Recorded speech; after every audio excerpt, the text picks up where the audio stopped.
Cette semaine, nous avons le plaisir de recevoir Richard Fresne, qui est directeur général de CA Technologies France. Richard Fresne, bonjour. Bonjour Guy, merci de me recevoir. Comme vous le savez, chaque semaine, on commence par l'actualité de la semaine qu'a retenu notre invité. Donc, pour vous, quelle a été l'actualité, je dirais, de la semaine passée ou des semaines passées qui a retenu plus particulièrement votre attention? Alors, je ne sais pas si je dois parler d'actualité ou malheureusement de quotidien, mais clairement, ce qui m'a marqué et me marque est le climat de tension que crée le terrorisme international et en France. C'est quelque chose qui me marque de manière importante. Et aussi, ce qui me marque, c'est la réaction des démocraties que nous sommes à ce terrorisme. Cette réaction qui nous amène dans un domaine, je ne vais pas dire de nationalisme, mais on va dire de protectionnisme ou d'isolationnisme. Voilà. Et je suis un peu perturbé par cela. Je me rappelle quand, dans les années 90, on célébrait la chute du mur de Berlin ou l'ouverture du tunnel sous la Manche. Et aujourd'hui, je vois des personnes... Plutôt tendance à construire des murs. Voilà, c'est exactement ça. Aujourd'hui, on construit des murs, on est populaire grâce à cela. Et quant à moi, je continuerai à préférer célébrer la construction de ponts qui réunit les gens plutôt que de murs qui les divisent. Voilà. Alors effectivement, donc terrorisme, mais comme on est nous dans le secteur IT, ça se diffuse au-delà du secteur physique pour aller sur le secteur virtuel. Donc là aussi, il y a pas mal de choses à dire finalement. Vous avez complètement raison.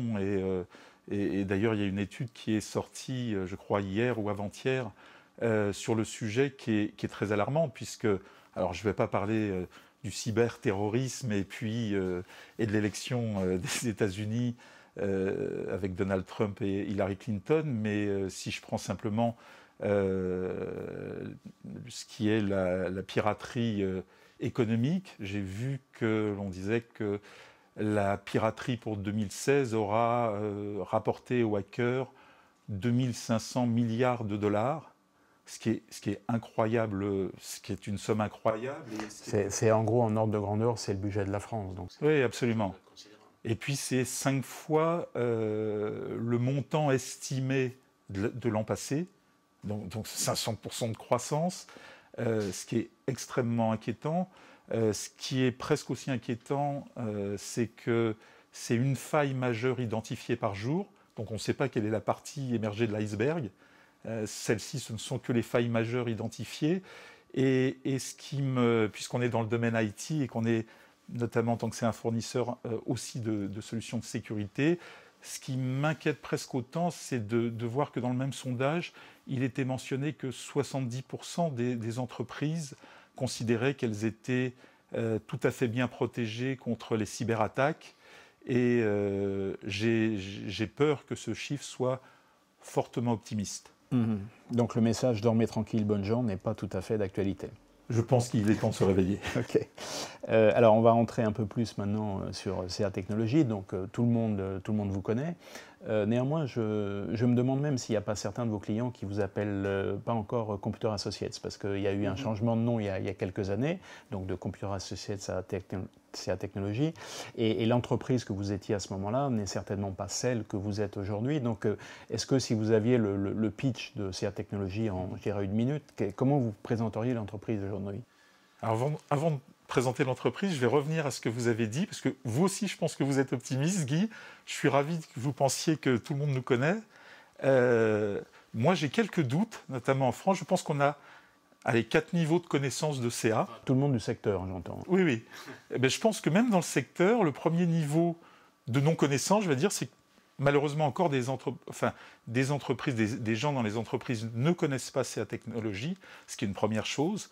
La deuxième chose, pour faire un trait d'humeur et d'humour, certains pensent qu'on est le département informatique d'une grande banque française, puisqu'en France, on porte le même nom que le département IT d'une grande banque française.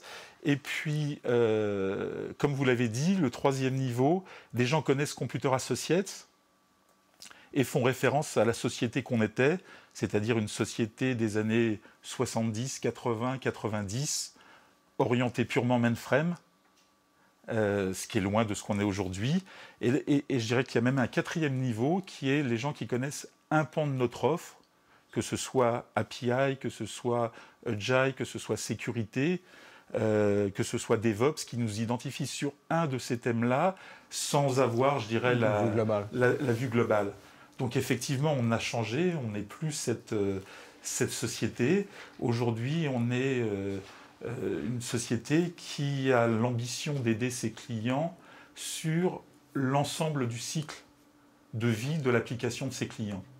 Voilà, c'est-à-dire de la conception de cette application, de son développement, des tests qui vont avec, de son déploiement, de sa manageabilité et même de la sécurisation de cette application. Tout cela dans un process à la fois d'agilité et d'innovation constante. C'est-à-dire qu'on est dans ce monde de la transformation digitale et les deux choses qu'on pense devoir amener aux entreprises qui sont nos clients, c'est leur donner la capacité d'innover et de se différencier en temps réel, rapidement et de manière constante. Alors effectivement, on avait l'image de Computer Associates comme une société qui procédait par acquisition. Charles Mong était un financier qui s'intéressait à l'informatique et donc qui rachetait en permanence des entreprises. Donc vous avez complètement changé, je dirais, de périmètre et c'est sans doute ce qui explique un peu le fait que, je dirais, depuis 20 ans, si on regarde les chiffres, et j'ai fait ça ce matin pour alimenter un petit peu la discussion, si on regarde les chiffres, votre chiffre d'affaires est bloqué à 4 milliards de dollars, entre 4 et 5, depuis une vingtaine d'années. Donc dans un secteur qui est en pleine croissance, enfin qui est en croissance quand même, un peu moins ces dernières années d'ailleurs, ça pose un petit problème, mais ceci explique cela d'une certaine manière. Oui, oui, absolument. Alors, vous avez bien résumé la situation, c'est-à-dire qu'il y a le Computer Associates qui, jusqu'à son changement de nom à Séville, était une entreprise, comme vous l'avez dit, une entreprise financière qui avait trouvé dans l'édition logicielle un secteur d'activité porteur et générateur de marge. Et donc, on a fonctionné comme cela pendant des années, faisant des acquisitions sur une base et une métrique qui était une métrique financière, et puis générant comme ça permettant d'aller relever les compteurs, si je puis dire. Oui, oui, de manière un peu triviale. Générant de la marge, de la bonne santé. On était la première société de développement logiciel indépendante à atteindre le $1 milliard. Voilà, toute cette logique financière qui a amené beaucoup d'acquisitions, comme vous l'avez dit, a duré jusqu'au milieu, jusqu'aux années 2010. Et puis aux années 2010, changement complet. On se rend compte qu'on ne peut pas continuer comme ça. Et là, on prend une logique différente qui est une logique industrielle d'éditeur logiciel. Alors, si on rentre un peu dans le détail de vos activités, donc assez couramment, vous présentez trois axes de développement. Donc, il y a le développement agile, donc il y a le mot agile qui est important. Il y a le DevOps, donc c'est la jointure entre le Dev et le Ops, comme son nom l'indique. Et puis, il y a la sécurité sur laquelle vous êtes présent depuis un certain temps. Mes deux questions, c'est est-ce que finalement l'agilité et le DevOps, ce n'est pas les deux faces d'un même sujet? Et puis comme vous êtes sur la sécurité et qu'aujourd'hui, il y a, dans l'appellation DevOps, on parle aujourd'hui de DevSecOps, c'est-à-dire qu'on intègre la sécurité là-dedans, est-ce que finalement vous n'êtes pas bien positionné pour répondre à cette nouvelle problématique? Oui, je pense que vous avez complètement raison sur ce sujet-là. Ce sont trois volets d'un même objectif et d'un même souci. Encore une fois, la vision que nous avons de ce qu'est la transformation digitale, j'aime pas tellement le mot transformation digitale, on va dire transformation des modèles d'affaires, motorisés par la transformation digitale. Oui, il y a quand même de l'informatique en dessous, donc voilà, tout ça. L'informatique est en dessous, et finalement, tout est application, tout est IT. C'est-à-dire qu'aujourd'hui, la première interaction entre un fournisseur et son client, elle est digitale. Et cette première expérience, on ne peut pas la rater, sinon le client part ailleurs. Et donc, nous, ce que l'on veut faire, c'est aider nos clients, qui sont donc les fournisseurs, à devenir pertinents, agiles, rapides, pour que cette première expérience avec leurs propres clients soit réussie. Voilà. Et donc pour cela, ça nécessite bien de prendre en compte l'ensemble du cycle de vie de l'application qu'ils vont mettre à disposition des utilisateurs pour cette première expérience digitale. Voilà. On sait comment aujourd'hui les clients sont connectés, informés et volatiles. Et donc notre mission, c'est d'aider nos entreprises clientes à continuer à adresser de la manière la plus efficace et la plus dynamique possible ces clients connectés, informés et volatiles. Alors vous dites qu'il faut réussir la première expérience, mais il faut aussi réussir les autres. C'est-à-dire qu'en fait, il faut créer des systèmes robustes, parce que sinon, ça va bien marcher un temps, mais ça va s'effondrer par la suite. Absolument. Et là, vous revenez sur deux sujets qui nous sont chers, qui sont ce qu'on appelle en anglais le continuous delivery, et bien sûr la sécurisation. C'est-à-dire qu'une fois que le client interagit avec vous, transacte avec vous, premièrement, ce qu'il attend le jour J ne sera pas forcément ce qu'il attendra le jour J+1. Donc il va falloir que vous évoluiez sans arrêt sur votre application, sur les services que vous proposez pour ne pas être disrupté vous-même. Il suffit de voir par exemple toutes les applications qui se sont développées autour de Airbnb, par exemple, et qui ne sont pas des applications Airbnb pour améliorer soit l'expérience du client qui loue, soit l'expérience du loueur. Donc notre travail, c'est de s'assurer qu'il y ait sans arrêt une mise à jour dynamique des applications, sans interruption de service et avec de nouvelles fonctionnalités offertes. Et bien évidemment, on doit sécuriser cela. Alors quand on dit sécuriser cela, et sécuriser la donnée, ce n'est pas simplement sécuriser la transaction, ce n'est pas simplement sécuriser le business de notre client, mais c'est sécuriser celui du client de notre client, sa privacy, la confidentialité de ses données, la confidentialité de son identité, et ouvrir le plus possible le système de nos clients, puisque c'est eux qui vont être amenés à interagir, tout en assurant la sécurité de l'ensemble des transactions. Très bien. Alors, vous avez mentionné Airbnb, ça m'amène à poser une autre question. Vous avez pas mal communiqué depuis 2 ans sur, je dirais, les API et la gestion des API. Est-ce que vous pourriez donner un ou deux exemples de ce que vous faites pour certains de vos clients? Parce qu'on sait ce que c'est qu'une API, on imagine un peu ce que ça peut être la gestion d'une API ou d'API, la constitution d'écosystèmes. Est-ce que vous pourriez donner ça et le traduire sur un exemple d'un de vos clients? Comme vous êtes permis de me relancer sur Airbnb, je vais rester dans le domaine de l'hôtellerie. Accor Hotel est un de nos clients dans le domaine de l'API.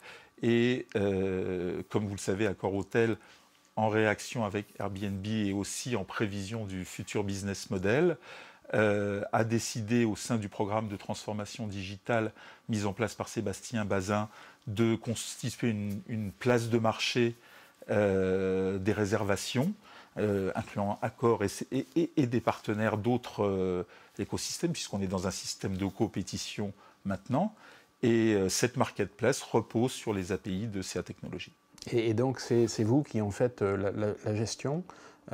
Et ces API sont disponibles, elles sont sur le cloud, elles sont disponibles sur place? Comment ça fonctionne? Elles sont à disposition d'Accor, qui met sa marketplace sur le cloud à disposition de ses partenaires. Ses partenaires. Et ça fait combien de temps que ça fonctionne? Ça doit faire à peu près 18 mois que c'est en place. Donc c'est quelque chose qui tourne, enfin on n'est pas là au niveau du prototype, c'est de la production. Ah oui, absolument. Absolument. Oui, la transformation digitale, elle est là, elle n'est pas pour le futur. Alors, pour terminer cet entretien assez complet, on parlait tout à l'heure de CA Computer Associates. Finalement, votre métier d'origine, le mainframe, il est toujours présent dans votre portefeuille d'activités. Est-ce que vous pourriez dire à quelle place et quel horizon vous voyez pour le mainframe? Est-ce que vous pensez que finalement ça va gentiment disparaître, ou est-ce qu'il y a encore un bel avenir pour les mainframes avec finalement un fournisseur aujourd'hui, c'est IBM, parce que les autres ont disparu? Alors oui, je devrais effectivement laisser IBM répondre à cette question parce qu'ils y répondraient mieux que moi.